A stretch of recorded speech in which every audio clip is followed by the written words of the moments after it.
자, 이제 우리 창세기 학교 시작하겠습니다. 자, 오늘은 1강이고요. 자, 원역사입니다. 창세기 학교 강의 목적이 있습니다. 우리가 구약 성경에서 아마도 창세기만큼 많이 연구된 책이 없을 거예요. 그것은 이 창세기가 구약을 포함해서 성경 전체에서 첫 책이기 때문에 우리가 성경 통독을 할 때에도 가장 먼저 읽는 책이 창세기이기 때문에 아마도 많은 이들에게 관심을 또 받고 있는지도 모릅니다. 근데 이제 가장 중요한 이유는요, 바로 이 창세기가 성경 전체를 열 수 있는 열쇠와도 같은 역할을 수행하고 있기 때문입니다. 그래서 우리는 창세기 이 공부를 통해서 구약 전체의 어떤 신학적인 흐름을 함께 살펴볼 예정이고, 그의 기초에서 신약의 세계를 우리가 또 함께 나아갈 수 있도록 우리가 준비하는 그런 작업들을 함께 하도록 하겠습니다. 이 강의는 창세기에 기록된 배경들을 함께 살펴볼 것이고, 그 당시의 인물들과 그 당시 인물들이 살아왔던 어떤 시대상을 그리고 그 문화들을 함께 살펴보고 이해하려고 합니다. 강의 일정이 줌으로 하는 강의는 오늘부터 시작합니다. 그래서 총 8주간 이어지겠고요. 별일 없으면 4월 30일 날 이제 종강 예정입니다. 그리고 녹화 강의는 내일부터 시작해서 5월 1일 날 이제 종강할 예정이고요. 8주 동안 이제 편한 마음으로 참여하시면 되겠고요. 성경책을 지참하면 좋을 것 같습니다. 근데 이제 PPT를 만들어서 함께 나눌 예정이라서 PPT에 어떤 관련 성구들도 함께 수록할 겁니다. 그래서 성경책이 혹시나 없거나 또 깜빡했다 괜찮습니다. 그래도 함께 화면을 보면서 또 프린트물을 보면서 함께 참여하시면 될 것 같아요. 자, 수업은 강의식이고요. 레포트는 따로 없습니다. 그리고 매주 프린트물을 복사해서도 나눠줄 것이고, 그리고 또 파일로도 또 나눠주겠습니다. 그리고 만약에 교회 사정상 강의 일정이 좀 변동이 있을 수 있다면 미리 또 공지하겠습니다. 자, 창세기. 과연 그 창세기가 뭔가 먼저 기록 목적을 함께 살펴봐야 합니다. 이스라엘 백성들이 이제 출애굽해서 광야 생활을 하는 중에서 그들에게 원시 인류의 역사 그리고 이스라엘 족장의 역사를 알리기 위해서 이 창세기를 기록을 했습니다. 특별히 애국 문화는 다신교 문화입니다. 다양한 신들이 즐비했던 문화예요. 그런 문화 가운데서 430년 동안 백성들이 살아왔었기 때문에 아마도 뭐 뼛속 깊숙이는 아닌지라도 평소의 습관이나 평소의 삶 가운데 이런 다신교 문화가 존재했을 겁니다. 그래서 그런 문화 속에 살아온 백성들에게 이스라엘 하나님 여호와만이 우리의 여호와만이 유일하신 창조주 하나님이다라는 것을 다시 한번 확신시키기 위해서, 그리고 우리의 조상들, 선조들의 과거 역사를 알려주어서 하나님의 백성인, 선택받은 백성인 그들의 신분을 다시 한번 재인식시켜주기 위함이 있었습니다. 근데 궁극적으로 무엇이 이 안에 있냐? 바로 하나님의 사랑, 조상들의 역사 가운데 임재하셨던 하나님의 그 사랑을 오늘 광야의 여정을 걷고 있는 이스라엘 백성들에게도 동일하게 베풀어 주신다. 아무리 우리가 힘들지라도, 아무리 우리가 겉으로는 외로워 보일지라도 하나님의 선택받은 민족으로서 하나님의 그 울타리 안에 우리는 살아간다라는 희망과 그리고 사랑과 그리고 앞으로의 역사하실 그 하나님에 대해서 알려주기 위해서 기록했다라는 거죠. 저자는 모세입니다. 이 모세는 출애굽 후에 40년간의 광야 생활 중에 이 창세기를 기록을 했습니다. 자, 창세기 영어로는 제네시스죠. 근데 이 제네시스라는 말이 자료, 기원이라는 이 헬라어 단어에서 나와 파생되었습니다. 공식적으로는 이 창세기 자체가 그리고 구약 성경이 히브리어로 기록이 되었었기 때문에 아마도 히브리어 그 이름이 있었겠죠? 자, 히브리어 명칭은 베레시트입니다. 이걸 번역하면 태초에 in the beginning 이란 뜻이죠. 창세기는 성경의 신앙과 관련된 모든 것들의 시작에 대해서 말해주고 있습니다. 특별히 이 창세기를 우리 문학적으로 이야기한다면 그 문학적으로 해석할 때 중요한 단어가 있습니다. 그 단어가 톨레도트란 단어입니다. 이 톨레도트란 단어의 뜻은 뭐뭐의 내력은 이러하다, 뭐뭐의 족보는 이러하다라는 뜻이에요. 그러니까 한마디로 족보입니다. 그래서 우리가 창세기를 보면 다양한 족보들이 나와요. 특별히 이 10개의 톨레도트가 있습니다. 천지창조의 톨레도트, 아담의 톨레도트, 노아의 톨레도트, 셈, 함, 야벳의 톨레도트, 그리고 셈의 톨레도트, 데라의 톨레도트, 이스마엘의 톨레도트, 이삭의 톨레도트, 에서의 톨레도트, 야곱의 톨레도트죠. 그러니까 한마디로 족보입니다. 근데 우리가 이 족보를 단지 누가 죽었다, 또 누가 죽었다, 이렇게 죽음의 역사로 이 족보를 바라보는 게 아니고요. 족보는 누가 태어났다라는 게 의미가 있어요. 그래서 성경에 보면 이 다양한 족보들이 나오는데 이 족보를 볼 때마다 우리는 희망을 봐야 되는 거죠. 그 민족들, 그리고 그 가문들 가운데 역사하셨던 그 하나님의 모습들, 끊임없이 그들을 이끌어 오셨던 하나님의 그 임재하심을 이 족보를 통해서 바라보는 겁니다. 그래서 이 족보는요, 그냥 단지 몸이 건조한 그런 딱딱한 내용이 아니라 이 족보 안에 하나님의 역사하심이 지금까지 지켜주셨던 그 하나님의 모습을 함께 바라볼 수 있다는 거죠. 그래서 족보는 상당히 중요한 의미가 있어요. 자, 우리 이제부터 원역사를 함께 보겠는데, 자, 먼저 원역사. 이 창세기는 원역사와 족장 역사로 나눠집니다. 그래서 1장부터 11장까지는 원역사입니다. 이 원역사는 하나님께서 우주 만물을 창조하신 일로부터 시작해서 인간 창조, 아담과 하와, 그리고 범죄, 그리고 추방, 이어서 가인과 아벨, 그리고 가인이 아벨을 죽인 사건, 그리고 노아의 홍수, 그리고 바벨탑 사건까지 과학적으로나 역사적으로 증명할 수 없는 시대가 바로 원역사죠. 근데 이 원역사는요, 중요한 의미가 있어요. 왜 하나님께서 아브라함을 선택하시는지, 아브라함에게 약속을 주신 하나님이 어떤 분이신지에 대한 밑그림이 이 원역사를 통해서 그려지고 있습니다. 그래서 우리는 원역사를 살펴봐야 할 필요가 있는 거지요. 자, 이어서 족장사입니다. 12장부터 50장까지가 족장사예요. 어느 정도 역사적으로 증명이 가능한 시대이죠.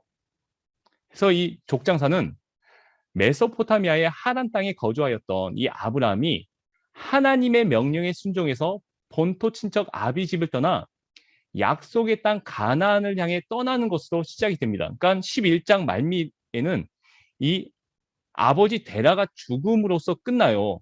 그리고 12장은 하나님께서 아브라함을 부르신 그 장면부터 시작을 하는 거죠. 다시금 하나님의 그 역사하심, 하나님의 그 일들이 이 아브라함을 통해서 시작이 되는 겁니다.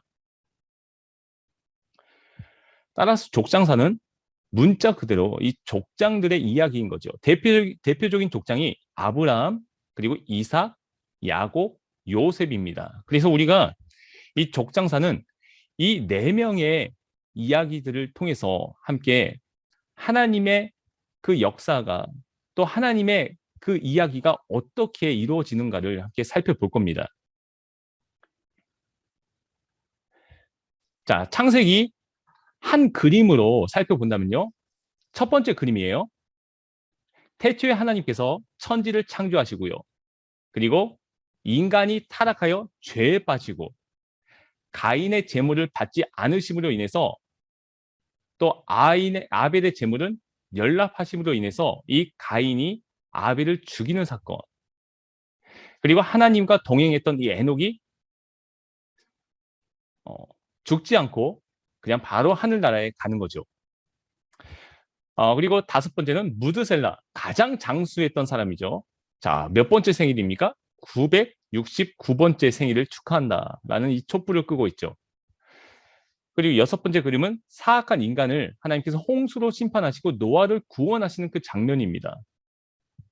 일곱 번째 그림은 바벨탑 쌓는 인간의 언어를 이 혼잡케 하시고 온 땅에 흩으시는, 그래서 원역사를 이 하나의 그림으로 우리가 함께 살펴볼 수가 있죠. 자, 이제 챕터 1으로 들어가겠습니다. 우주 만물을 창조하신 하나님이에요. 창세기는 기독교 신앙의 출발점이라고 할 수 있는 신앙 고백입니다. 곧 여호와 하나님만이 우주 만물의 창조주가 되신다라는 신앙 고백이 이 창세기의 첫 번째 단락에 기록이 되어 있죠.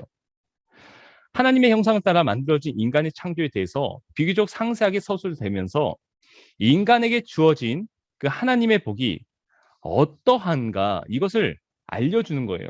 그래서 인간 창조는 바로 하나님의 창조 사역에 있어서 가장 중요한 클라이막스다라는 것을 부각시키고 있습니다. 자, 첫 번째 창조의 시작입니다. 창조 신앙의 대헌장인데 1절을 보면 하늘과 땅은 피조물 전체를 뜻하는 어떤 관용어로 사용되고 있습니다. 다시 말해 이 천지가 우주 전체를 가리키는 관용어라는 것은 이 창세기에서 또 시편에 이르기까지 또 예레미야에 이르기까지 계속적으로 나와 있다는 거죠. 1장 1절은 하나님께서 우주 만물을 창조하셨음을 이스라엘과 이방 나라들에게 널리 알리는 창조신앙의 대헌장이고 창조기사 전체를 이끄는 독립절로 사용되는 겁니다. 태초에 하나님이 천지를 창조하시니라. 이 말로 모든 것이 다 해석이 되는 거죠. 어떤 이들은 이런 질문을 하는 거예요. 하나님은 태초 이전에는 과연 무슨 일을 하셨을까? 이런 질문을 하는 겁니다. 이에 대해서 이 종교개혁을 이끌었던 루터가 이렇게 답하는 거예요. 하나님은 그토록 쓸데없는 질문을 던지는 사람을 위해서 회초리를 자르고 계신다. 무슨 말이에요? 그런 질문은 의미가 없다. 하나님은 이미 태초부터 계셨다. 모든 것이 없었던 그때에도 하나님은 이미 계셨다라는 거죠. 자, 1절에서 주목할 단어가 있습니다. 바로 창조, 바라라는 이 단어예요. 동사인데 이 동사는 오직 하나님께만 적용되는 이 낱말입니다. 그래서 일반적으로 무에서부터의 창조입니다. 아무것도 없는 것에서부터의 창조인 거죠. 자, 두 번째, 처음의 혼돈 상황입니다. 자, 1장 2절의 주요 관심사는 이 혼돈과 무질서의 기원을 밝히는 데 있는 것이 아니라 바로 혼돈이 질서로 바꾸어지는 것에 초점을 맞추고 있는 거죠. 자, 창조의 과정을 한번 볼게요. 창조 과정에 나타난 특징들이 몇 가지가 있는데 첫 번째는 무엇보다도 이제 중요한 게 하나님의 창조가 말씀을 통해서 이루어지고 있다는 겁니다. 하나님께서 말씀으로 계속적으로 만드시는 거죠. 자, 둘째는 하나님의 창조가 엿새 동안에 질서 정연하게 이루어지고 있다라는 것을 볼 수 있습니다. 그래서 첫째 날은 빛, 둘째 날은 궁창, 셋째 날은 땅, 바다, 식물, 넷째 날은 해, 달, 별, 다섯째 날은 새, 물고기, 그리고 여섯째 날은 그곳에서 살아갈 수 있는 동물과 사람을 창조한 거죠. 셋째로 하나님의 창조는요, 대칭 구조를 가지고 있어요. 첫째 날에서 셋째 날까지와 넷째 날에서 여섯째 날까지가 대칭 관계에 있다는 거죠. 첫째 날에서 셋째 날까지 만들어진 것들은 주로 어떤 본질 내지는 생활 공간과 관련된 것들이고요. 넷째 날부터 만들어진 것들은 주로 그러한 본질로부터 파생된 것들이거나 아니면 특정 공간에 거주하는 생물들을 지칭하고 있다는 겁니다. 이런 상상을 할 수가 있는 거예요. 이것이 뒤바뀌어 버리는 거. 하나님이 사람을 가장 기뻐하셨는데 하나님의 형상대로 만들어진 그 사람을 처음부터 만들었다면 어땠을까? 아무것도 없는 상태에서 사람부터 만들었다면 어땠을까? 이런 상상을 해보는 거죠. 그래서 하나님께서는 사람이 살 수 있기 위해서 첫째 날부터 순차적으로 만들었다라는 겁니다.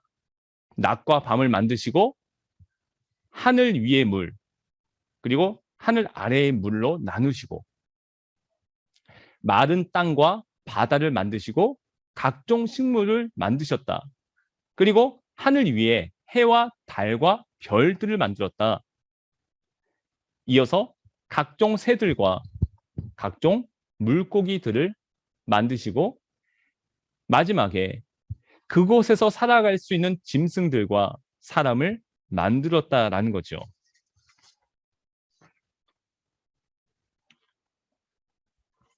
자, 두 번째는 자연 종교를 배격합니다.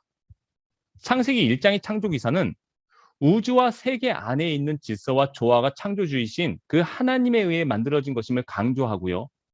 또 물, 공기, 하늘, 해와 달과 별들 및 각종 동식물들 역시 하나님의 피조물에 지나지 않는다라는 것을 강조합니다. 창세기 1장의 이러한 강조점은요. 이스라엘의 창조 신앙에서 매우 중요한 의미를 갖습니다. 왜냐면요. 이스라엘의 그 주변 나라들에서는 이 자연 세계에 있는 각종 피조물들을 신적인 존재로 봅니다. 지금도 뭐 자연에 있는 뭐 식물이나 아니면 곤충이나 이 동물들을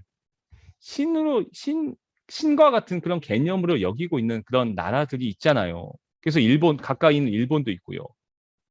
또 그래서 그들이 숭배의 대상으로 여기는 이른바 자연 종교 그리고 이 다신교 사상이 사람들의 생활 속에 깊이 뿌리박고 있었기 때문에 이 창세기는 바로 그들을 배격하는 거죠. 제가 아까 처음에 말했듯이 애굽 그 문화권은 다신교 문화권입니다. 그곳에서 살아갔던 이스라엘 백성들이 이 다신교의 문화권을 배격하기 위해서 그 문화권 안에서 벗어나기 위해서 이 모세는 그들에게 유일하신 하나님에 대해서 너희를 창조했고 이 땅을 창조하신 그 하나님에 대해서 설명을 하기 위해 알려주기 위해서 이 창세기를 기록했다라고 말했죠. 자, 예를 들면요. 이 바벨론의 창조 신화가 있습니다. 에누마 엘리시라는 이 창조 신화인데 자, 여기는 이렇게 기록이 돼 있어요. 맨 처음에 담수와 염수를 상징하는 압수신, 이 압수신이 있고요. 티아맛 여신이 또 있어요. 근데 이 두 신 사이에서 수증기, 하늘, 공기, 폭풍 등을 상징하는 여러 신들이 출생하는 거예요. 그리고 이들 신들 사이에 벌어지는 왕권 다툼의 과정에서 압수와 티아맛은요 죽게 되는 겁니다. 그리고 이 마르둑이 승리를 차지하게 되면서 최고신의 자리를 차지하는 겁니다. 그리고 최고신이 된 이 마르둑은 죽은 티아맛의 몸을 두 쪽으로 나누어서 그것으로 하늘과 땅을 만들고 티아맛의 두 번째 배우자인 킹구의 몸에서 흘러나온 그 피를 가지고 사람을 만드는 거죠. 자, 이러한 창조 신화는 결국 자연을 숭배의 대상으로 하는 이른바 자연 종교의 성격을 강하게 가지고 있는 겁니다. 적어도 이스라엘 백성들에게는 이방 종교에서 신적인 숭배의 대상으로 여겨지는 것들이 이 사실은 여호와 하나님의 피조물에 지나지 않는다라는 점을 널리 알리고 이 자연 종교가 갖는 위험성을 충분히 경계할 필요가 있었습니다. 즉 창세기 1장의 창조 기사는 주변 나라들이 자연 종교 내지는 천체 숭배가 이 다 허황된 것들이다. 의미 없는 것들이다. 그리고 그것은 우상 숭배에 지나지 않는다라는 것을 알려주고 있다라는 거죠.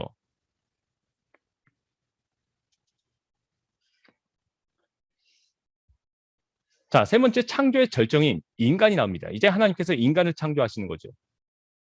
자, 하나님의 형상으로 창조된 인간이에요.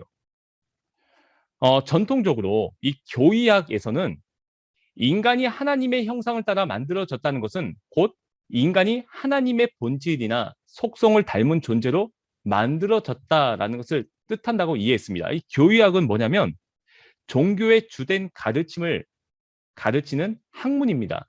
그러니까 우리 기독교의 주된 가르침을 가르치는 학문이라는 거죠. 자, 창세기 1장 26절에 나오는 이 형상 그리고 모양이라는 히브리어 단어가 어떤 다른 것을 본떠서 만든 모상을 뜻한다고 보고요. 인간이 하나님의 형상을 따라 만들어졌다는 것은 결국 인간이 하나님의 외형적이고 육체적인 모습을 담게끔 만들어진 것을 뜻한다고 보았습니다. 하나님의 형상이 무엇인지를 분명하게 밝히고 있지는 않습니다. 하지만 분명한 것은 하나님의 형상이 다른 피조물들을 다스리고 지배하는 것과 밀접한 관련을 가지고 나타난다는 사실이죠. 자, 여기서 모상은요, 어떤 대상을 있는 그대로 본떠서 나타낸 겁니다. 그리고 형상은 사물의 생긴 모양이나 이 상태를 말하는 거예요. 여기서 하나님과 인간 사이에 어떤 구체적인 닮은 꼴을 말하는 겁니다. 이성적으로 또 윤리적으로 종교적 능력을 지닌 존재로 우리가 창조되었다라는 것을 의미하는 거죠. 다시 말해 인간은요. 모두가 다 예외 없이 하나님의 형상을 가지고 있는데 이는 인간이 다른 피조물을 다스리고 지배할 수 있는 권한을 가지고 있다라는 것을 뜻한다는 것이에요. 인간이 하나님의 형상을 닮았다는 것은 고대 근동의 왕이 신의 형상으로서 지상에서 그 신에 표상한 것과 마찬가지로 하나님의 형상으로서 인간이 지상에서 하나님의 왕적인 통치권을 증거함과 아울러 하나님의 대표자로서 다른 피조물을 지배한다라는 것을 뜻하는 겁니다. 하나님의 형상으로서 인간이 왕적인 존재로 만들어졌다라는 것은 이 시편 8편 5절부터 8절 말씀에도 또 나와 있어요. 자, 뭐냐? 표준 세번역으로 보면요. 주께서는 사람을 하나님보다 조금 못하게 지으시고 그에게 영광과 존귀의 왕관을 씌워 주셨습니다. 주께서 손수 지으신 만물을 사람이 다스리게 하시고 모든 것을 사람의 발 아래에 두셨습니다. 크고 작은 온갖 집짐승과 들짐승까지도 하늘에서 나는 새들과 바다에서 노니는 물고기와 물길 따라 움직이는 모든 것을 사람이 다스리게 하셨습니다. 자, 이것을 요약을 한다면요. 하나님의 형상으로 만들어졌다는 것은 네 가지의 의미가 있습니다. 첫 번째는 사람은 왕과 같은 존엄한 존재다라는 거죠. 고대 중동 세계에서는 이 하나님의 형상은 왕을 지칭했습니다. 뭐 가까이 중국 같은 데서도 보면 이 최고의 힘을 갖고 있는 이 왕들은요, 자신을 신과 같이 여기지 않았습니까? 그래서 마치 자기를 신격화시켰죠. 그래서 막 이 하나님의 형상은 이 왕들에게 있어서 자신과 같은 그런 모습으로 표현이 됐었습니다. 그래서 이 사람이 하나님의 형상처럼 만들어졌다라는 말은 이 왕과 같은 최고의 존재이다. 라는 말이에요. 즉, 피조물 중에 가장 존귀한 존재로 우리는 창조되었다라는 것을 뜻하는 겁니다. 두 번째는 모든 사람은 평등하다, 동등하다라는 의미가 있어요. 왕을 뜻하는 하나님의 형상은 어느 한 사람에게만 국한되어 주어진 것이 아니고 남자와 여자, 즉 모든 사람에게 적용되고 사용된다라는 겁니다. 마치 이런 말이죠. 사람 위에 사람 없고 사람 아래 사람 없다라는 말처럼 하나님 앞에 모든 사람은 왕과 같이 존엄한 존재이다. 그리고 동시에 동등한 위치에 있다라는 겁니다. 그래서 우리가 특별히 교회를 다니는 그리스도인들은 이 하나님의 말씀을 분명하게 깨달아야 하는데 우리가 그 깨달았다면 그대로 실천해야 되는 거죠. 그럼 우리가 창세기의 이 말, 하나님의 형상대로 만들어졌다라는 이 말을 깨달았다면 우리는 더 이상 차별하면 안 된다라는 겁니다. 교회 안에 더 이상 차별이 있으면 안 되는 거죠. 모두가 동등한 위치에 있어야 한다는 겁니다. 세 번째는 사람은 하나님을 대신해서 자연을 통치하는 대리 통치자의 역할을 수행하는 겁니다. 고대 중동 세계에서 제국의 왕들이 하는 일들 중에 이것이 있습니다. 광활한 이 영토를 그 왕이 모두 다 순회할 수가 없는 거예요. 다 다닐 수가 없습니다. 그래서 저기 멀리 떨어져 있는 지역에는 동상을 만듭니다. 나의 형상을 만드는 거예요. 근데 그 동상을 마치 왕인 것처럼 여기도록 인식을 시키는 거죠. 그래서 사람들은 왕이 오지 않았어도 그 동상만 보아도 왕이 지금 내 앞에 계시는구나. 그래서 동상 앞을 그냥 지나갈 수가 없는 거예요. 동상 앞을 지나갈 때 고개를 숙인다거나 아니면 절을 한다거나 똑바로 쳐다볼 수가 없는 거죠. 왜냐하면 왕이기 때문에.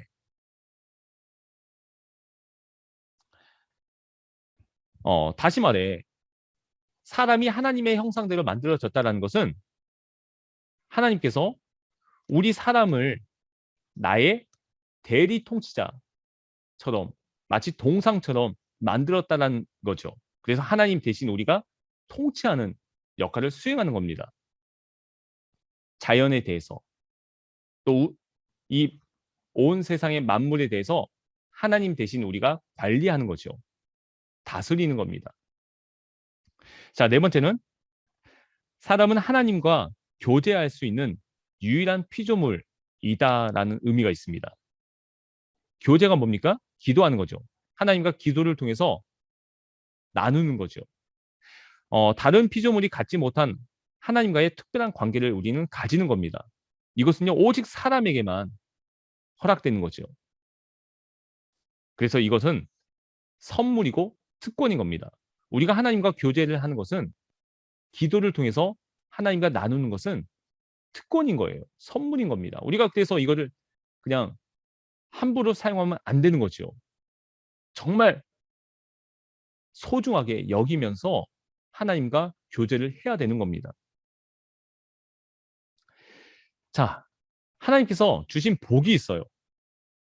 자, 인간이 다른 모든 피조물에 대하여 왕적인 통치권을 갖게끔 만들어졌다는 것은 하나님께서 인간에게 주신 이 복과 동일시되고 있는 겁니다. 이것은 인간이 특별한 존재이다. 이것을 뒷받침해 주는 겁니다. 물론 이 다른 피조물도 하나님의 복을 받았어요. 1장 22절에 보면 하나님은 다섯째 날에 하늘의 새들과 바다의 고기들을 만드신 후에 이것들에게 생육하고 번성하여 여러 바닷물에 충만하라. 새들도 땅에 번성하라. 이렇게 복을 주셨습니다. 그래서 여러분 그 번성하다, 충만하다 이것은요 복인 거예요. 하나님께서 주신 복 중에 하나입니다. 그런데 인간에게 주어진 복은요 생육하고 충만하고 번성하다는 그 복에 더해서 땅을 정복하고 바다의 고기와 공중의 새와 땅에 움직이는 모든 생물을 다스리는 권한까지 포함하고 있다는 거죠. 다스리다. 여러분 이 다스리다라는 말은요. 관리하는 겁니다. 그래서 우리가 이것을 오해하면 안 되는 거예요. 다스리는 자기 때문에 우리는 마음대로 사용해도 된다. 이것은 다 내 것이다. 라고 여기는 게 아닌 거예요. 왜냐하면 우리는요. 이 땅에 잠깐 살다가 하나님 나라에 갈 존재들입니다. 하나님이 부르시면 다시금 가야 되는 거예요. 내가 살아가는 모든 반경이 잠깐 동안의 삶의 영역인 거죠. 언젠가는 우리에게 허락하신 그 하나님께 다시 돌려드려야 되는 겁니다. 그러면 우리가 처음에 하나님께 받았던 그 모습대로 돌려드려야 하는 게 맞는 거죠. 마치 렌트카를 빌렸을 때 사고 내지 않고 깨끗하게 반납하는 것처럼 하나님께 받은 것들을 우리가 잘 관리하고 잘 지키고 망가지지 않도록 보호하면서, 혹 망가졌다면 다시금 고치면서 그렇게 관리하다가 우리가 세상 끝나는 날 하나님께 돌려드려야 하는 게 맞는 거죠. 그런데 이 땅의 사람들이 마치 자기 것인 것처럼, 영원히 내 것인 것처럼 함부로 사용하는 거예요. 마구 사용하는 거예요. 그래서 이 땅이 많이 망가지지 않았습니까? 얼마나 안타까운지 몰라요. 하나님의 말씀을 제대로 이해하지 못한 거죠. 이 땅을 만드신, 이 땅을 만드시고 나서 너무나도 아름답다라고 여기셨던 그 하나님의 마음을 우리가 잘 헤아리지 못했던 겁니다. 아름다웠던 모습대로 우리가 잘 지켜야 하는 거지요. 다시 하나님께 돌려드려야 한다는 것을 기억해야 됩니다. 그래서 우리가 자연을 잘 관리해야 되는 거예요. 하나님께서 사람에게 주신 이 다스림과 지배의 복은 사실 하나님께서 창조하신 이 선하고 아름다운 자연 세계를 잘 관리하고 가꾸라는 그 명령인 거예요. 이건 명령이에요. 그냥 말씀이 아니라 명령으로 우리가 새겨야 되는 거예요. 지키지 않으면 안 된다라는 것을 여겨야 되는 겁니다. 그래서 하나님께로부터 다른 피조물을 다스릴 권한을 우리는 위임받았기 때문에 우리들은 그 위임자이신 하나님의 선하신 뜻에 따라 자연 질서를 잘 유지하고 보존하는데 최선을 다해야 한다는 겁니다. 자, 그리고 나서 하나님께서 일곱째 날에 안식을 하셨어요. 자, 하나님 쉬셨습니다. 근데 하나님께서 피곤해서 쉬셨다는 것은 아닌 거죠. 이것은 하나님의 창조가 완성되었음을 뜻하는 겁니다. 그래서 우리가 성경에서 7, 숫자 7은 완전수로 보고 있습니다. 자, 쉼은 없고 만약 계속 일만 한다면 이 삶이 얼마나 비참하겠는가. 가히 상상할 수가 없는 거죠. 그러기에 이 창조가 끝난 그 일곱째 날에 하나님이 쉬셨다라는 것은요, 인간의 삶에 없어서는 안 될 쉼의 중요성을 우리에게 강조하기 위함이 있는 겁니다. 근데 저는 이렇게 해석을 했어요. 하나님께서 우리에게 안식하라라고 말씀하셨습니다. 그러면 우리는 이 안식, 쉬잖아요. 쉬는 것을 우리를 창조하신 이 창조주와 함께 쉬는 겁니다. 즉 하나님과 더불어 쉬는 거예요. 이걸 다시 말해서 무엇이라고 얘기합니까? 하나님 안에서 쉬는 거죠. 하나님의 울타리 안에서 쉬는 거예요. 하나님의 그 손바닥 안에서 쉬는 겁니다. 자, 우리 쉬면서 무엇 합니까?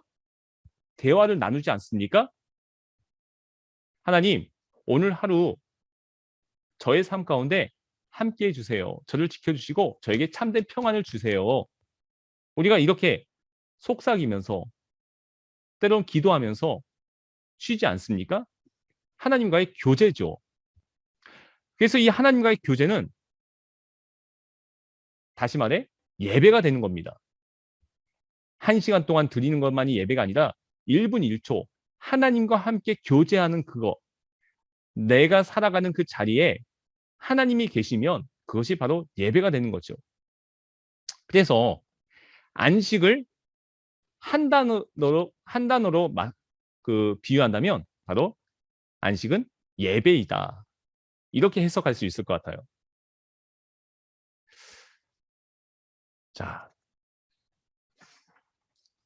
이제 하나님께서 남자와 여자를 지으셨습니다. 자, 처음에 2장 4절 이 말미 후반부부터 7절까지 사람을 지으신 장면이 나와요. 근데 이 사람을 지으시기 전에 상황이 어떠했는가 우리가 함께 살펴볼 필요가 있습니다. 자, 5절의 상황 이 묘사에 의하면 맨 처음에 그 땅에는 물이 충분하지 못했던 거예요. 왜냐하면 하나님이 비를 내리지 않으셨기 때문입니다. 아직 생기기 전이기 때문에 이 땅을 일굴 사람이 필요가 없었던 거죠.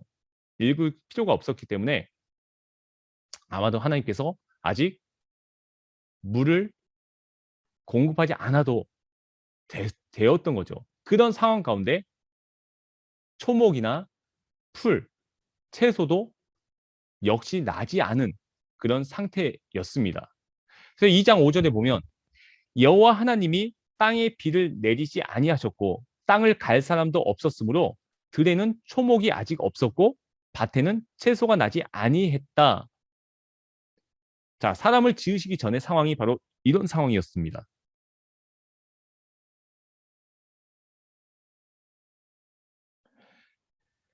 자, 거기에 이제 하나님께서 사람을 만드셨는데 살아있는 존재가 된 거죠. 이 땅에서 물이 솟아 올라와서 풀 한 폭이 나지 않는 메마른 땅의 표면을 적십니다. 그럼으로써 사람을 만들려는 하나님의 계획이 구체화되기 시작하는 거예요. 하나님은 물에 적셔진 그 땅의 흙, 진흙이죠.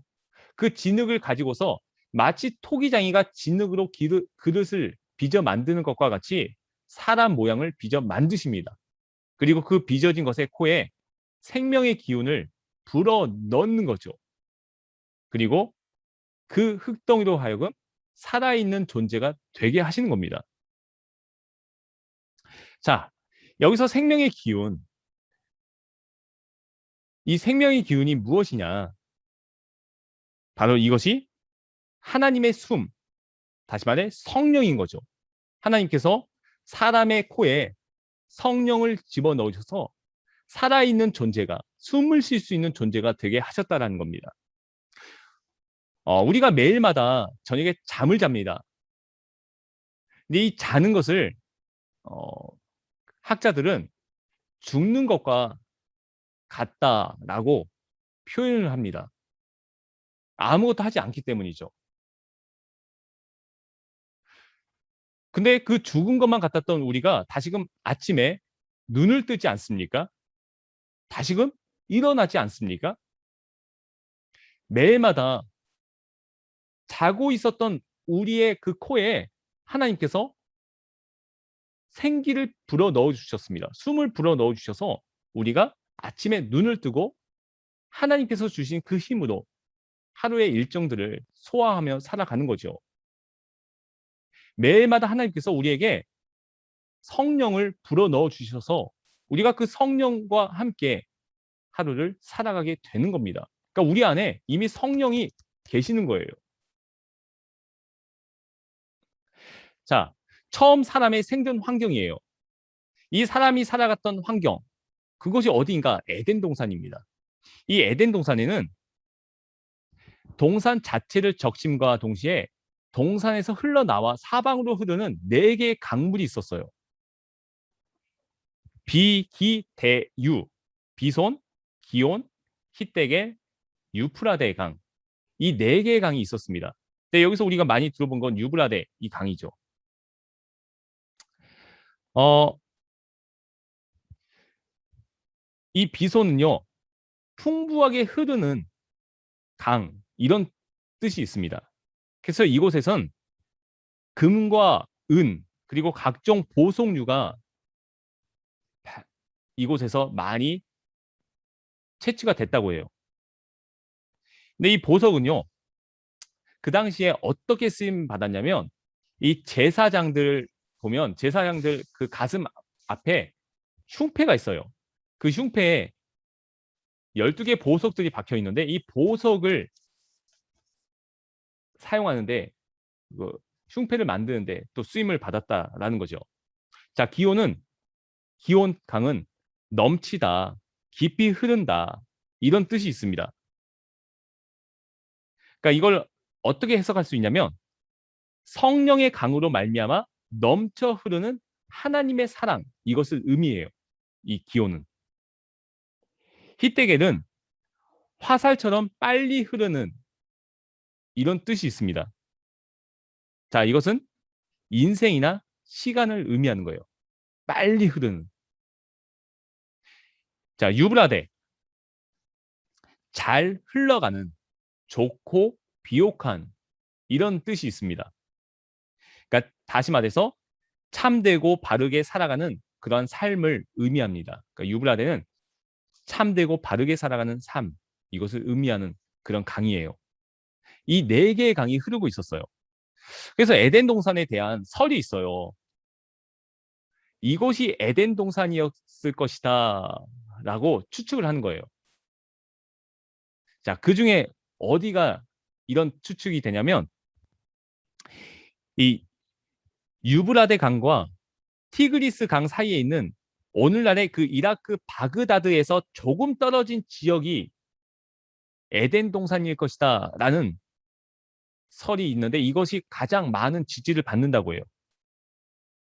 그리고 두 번째는 비손 강이 이 하일라 온 땅을 휘감고 있다라고 되어 있는데 그런 설에 비추어서 아마도 사우디아라비아가 에덴 동산이지 않을까 이렇게 추측을 하는 거예요. 왜냐하면 이 BC 4000년대에 말라버렸다는 그 강의 흔적이 이 사우디아라비아에 있는 이 사막에서 발견이 됐었기 때문이죠. 그곳에 많은 동물뼈와 또 구석기 도구들이 발견이 됐다고 합니다. 그러니까 이런 도구들이 발견됐기 때문에 그리고 많은 동물들이 있었기 때문에 이곳에는 아마도 큰 강줄기가 흐르지 않았을까, 사람들이 많이 살지 않았을까, 비옥한 땅이지 않았을까 이렇게 추측을 하는 거예요.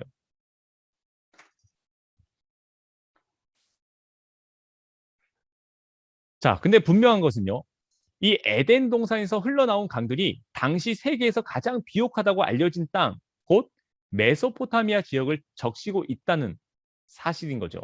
이는 에덴 동산이 그야말로 사람이 살 수 있는 최상의 조건을 갖춘 지상의 낙원이었다라는 것을 보여준 겁니다. 자, 이러한 에덴 동산에서 일하도록 지음을 받은 인간이라는 거죠. 자, 하나님은 에덴을 선물로 주시고 사람에게 새로운 일거리를 주셨는데 그것은 뭐냐면요. 자신에게 선물로 주어진 그 땅을 잘 관리하는 것이었어요. 이것을 잘 관리해라. 잘 경작해라. 이것이 하나님께서 주신 일거리였다는 거죠.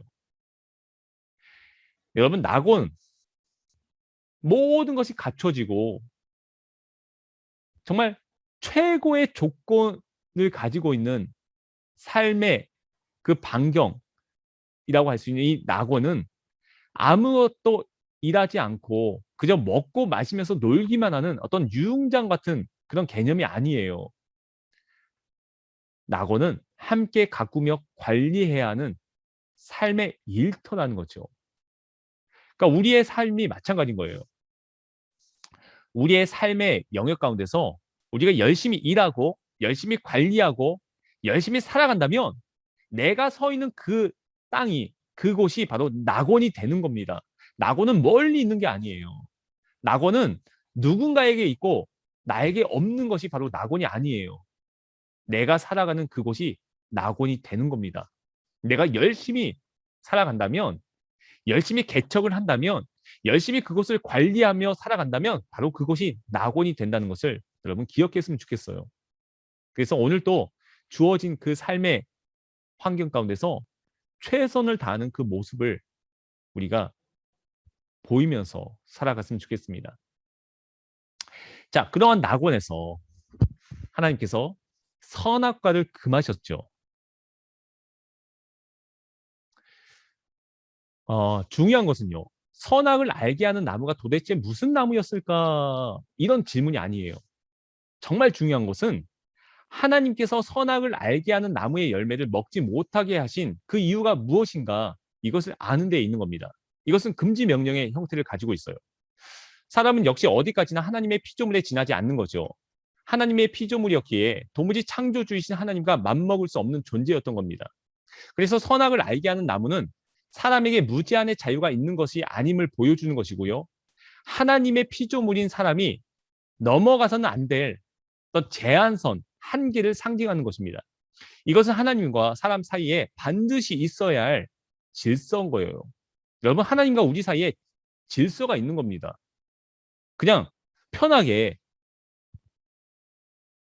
편한 아빠와 딸, 아빠와 아들의 관계가 아닌 거예요. 질서가 있는 거예요. 우리 부모님과도 질서가 있잖아요. 그런 것처럼 하나님과 우리 사이에도 분명히 넘지 말아야 할 선이 있는 거죠.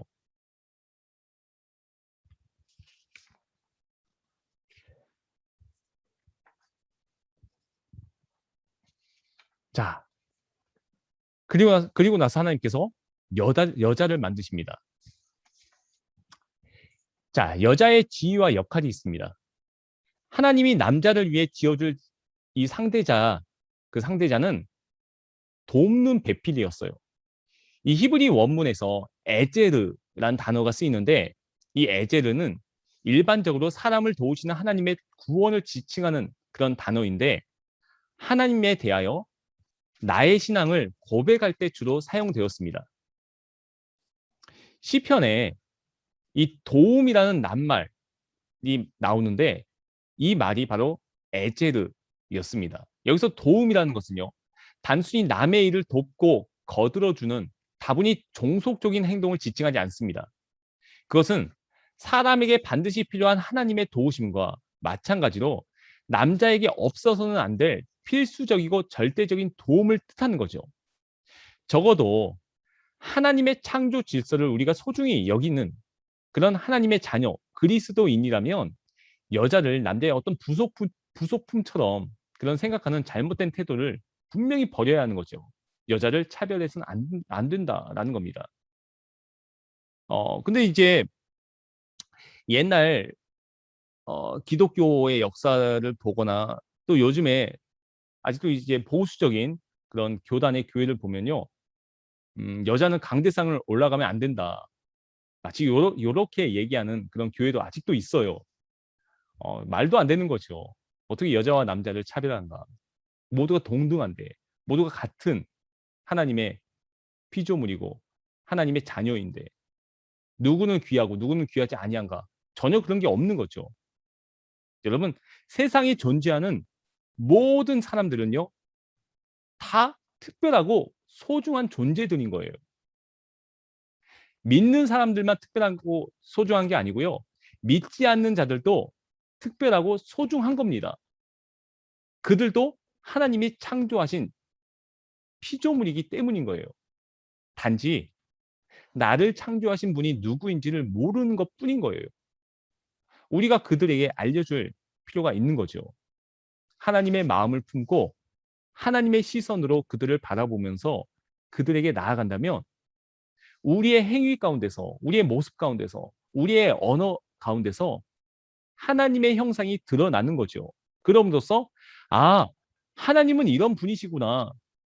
아, 이것이 하나님의 사랑이구나라는 것을 그들이 알게 되는 거죠. 어떻게 뭐 예수님을 믿어야지 구원받습니다. 예수님을 믿어야지 하늘나라에 갑니다. 라고 외치는 어떤 그런 것만이 전도가 아니고요. 외치지 않아도 우리의 행동으로 얼마든지 전도할 수 있는 거예요. 세상에 존재하는 모든 사람들은 소중하고 특별한 존재들인 거죠. 모두가 다 동등하다라는 것을 우리가 기억했으면 좋겠습니다. 자, 여자를 지으신 하나님. 중요한 것은 이 갈빗대가 인체의 가장 중요한 부분들을 보호하는 역할을 수행한다라는 겁니다. 그리고 그 갈빗대를 뜻하는 히브리어 이 첼라는 생명이라는 뜻을 포함하고 있습니다. 따라서 여자는 이 남자를 지탱해 주는 존재요. 남자의 생명으로부터 비롯된 존재요. 또는 남자와 생명을 같이 하는 존재이다라는 그런 의미가 있습니다. 이것은 이 남자가 나중에 자신에게 주어진 그 여자의 이름을 생명이라는 뜻의 이 하와라고 짓는 것. 그리고 또 여자가 남자를 돕는 자요. 그에게 알맞은 짝이다라는 어떤 개념과 일치한다라고 볼 수 있는 거죠. 우리가 성경을 글자 그대로 어, 이해한다면요. 그냥 글자 그대로만 바라보면 오해할 수 있는 요지가 있습니다. 그래서 그 단어 안에, 문장 안에 들어있는 뜻을 정확하게 파악해야 되는 게 중요한 거예요. 단지 나의 그냥 돕는 배필로, 돕는 자로 생각하는 게 아니라 나와 생명을 같이 하는 자, 나와 함께 살아가는 자라는 의미로 우리가 바라봐야 되는 거죠. 남자든 여자든 동일한 거지요. 모두가 같이 생명을 나누고 함께 연합하고 함께 나누는 그런 삶을 살아가는 존재들이다라는 데 의미가 있는 겁니다. 우리가 창세기를 다시금 살펴보면서 과연 하나님께서 우리에게 다시금 알려주고자 하는 그 메시지가 무엇인가? 이 땅을 창조하셨던 그 하나님의 선하신 그 마음이 무엇인가를 우리가 분명히 알았으면 좋겠습니다. 그래서 창세기를 공부하면서 우리가 정확한 개념을 가지고 다시 한번 하나님의 마음을 우리 가운데 새기는 그런 시간을 가졌으면 좋겠습니다. 자, 오늘 이렇게 해서 1강을 이제 마쳤습니다.